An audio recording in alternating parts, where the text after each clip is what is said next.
Shalom, selamat pagi Bapak Ibu Jemaat yang dikasihi Tuhan. Firman Tuhan pada hari ini tertulis pada Yohanes 1 ayat 29. Demikian firman Tuhan. Pada keesokan harinya Yohanes melihat Yesus datang kepadanya dan ia berkata, "Lihatlah anak domba Allah yang menghapus dosa dunia." Demikian firman Tuhan. Yohanes adalah anak seorang imam. Jadi dia tahu benar Bapak Ibu, setiap pagi dan petang ia harus mempersembahkan seekor anak domba sebagai penghapusan dosa-dosa bangsa Israel. Bapak Ibu jemaat yang dikasihi Tuhan, oleh karena itu Allah telah mengorbankan anaknya sendiri, yaitu Yesus Kristus, sebagai korban yang paling sempurna untuk menghapuskan dosa kita. Kematian anaknya di kayu salib sebagai simbol bahwa kita manusia telah diperdamaikan Allah. Oleh karena itu juga kita telah ditebus oleh Allah melalui darah anak domba.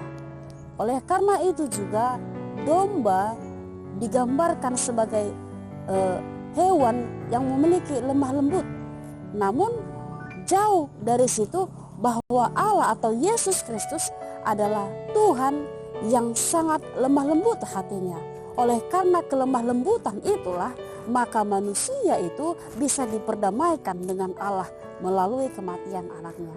Oleh karena itu juga Bapak Ibu jemaat yang dikasihi Tuhan, kalau saya, kamu, kita dan semua manusia telah ditebus oleh darah anak domba, berarti manusia telah suci hatinya. Namun ketika kita sudah ditebus oleh Allah melalui darah anak domba, Tuhan telah selesai melakukan tugasnya. Tapi bagaimana kita ketika kita sudah ditebus tetap hidup di dalam kekudusan yang daripada Tuhan? Seringkali Bapak Ibu kita telah ditebus, kita berulang-ulang sekali melakukan kesalahan dan dosa di dalam kehidupan kita masing-masing.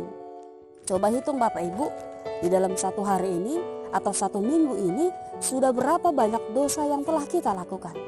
Nah, oleh karena itu tentu kita telah melukai hati Allah. Sedangkan kalau kita memberikan kebaikan kepada orang lain, namun orang tersebut masih menyakiti kita bisa saja patah hati. Kita tidak suka dengan kehadirannya. Tapi lihatlah Allah tetap memberikan pengampunan kepada kita. Oleh karena itu jangan lagi melakukan dosa di dalam kehidupan ini.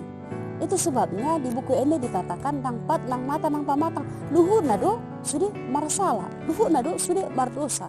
Namun bagaimana kemanusiaan kita bisa kita lawan melalui Roh Kudus untuk tidak melakukan dosa itu lagi. Nah, oleh karena itu bagian tubuh mana yang sering kita berbuat melakukan dosa di dalam kehidupan sehari-hari, dari ujung rambut sampai ujung kaki. Untuk itu jangan lukakan hati Allah. Marilah ketika kita sudah ditebus oleh Allah, kita menjadi manusia yang tidak bercacat dan tidak bercela. Jangan lukai hati Allah, jangan buat Allah merasa sedih dan kecewa. Oleh karena itu Allah hanya sekali menebus dosa dan kesalahan manusia. Untuk itu bagaimana manusia itu bisa menjaga kesucian dirinya dari belenggu-belenggu dosa yang akan datang kepada dirinya.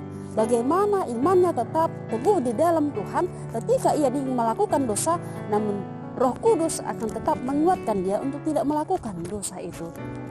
Mudah sekali untuk melakukan dosa, mudah sekali. Apalagi dosa bisa dilakukan di tempat yang tersembunyi, di tempat yang terbuka. Kita yang tahu dosa apa yang telah kita lakukan dan yang paling banyak kita lakukan di tempat yang tersembunyi dan di tempat yang terbuka.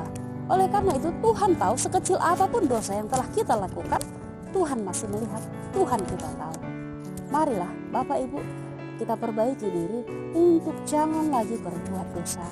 Dari mata, dari hati, dari pikiran, dari mulut, dari segala anggota tubuh. Rawatlah dirimu untuk tetap setia kepada Tuhan. Jangan lagi berbuat dosa. Marilah kita memiliki komitmen supaya ketika kita bertemu dengan Allah, kita dijumpai menjadi manusia yang kudus, yang tidak bercacat dan tidak bercela, supaya Tuhan semakin menyenangi doa-doamu, supaya melalui kekudusan dirimu, supaya Tuhan menyenangi segala pujian yang engkau keluarkan dari mulutmu, supaya hidupmu itu menjadi hidup yang disenangi oleh Tuhan.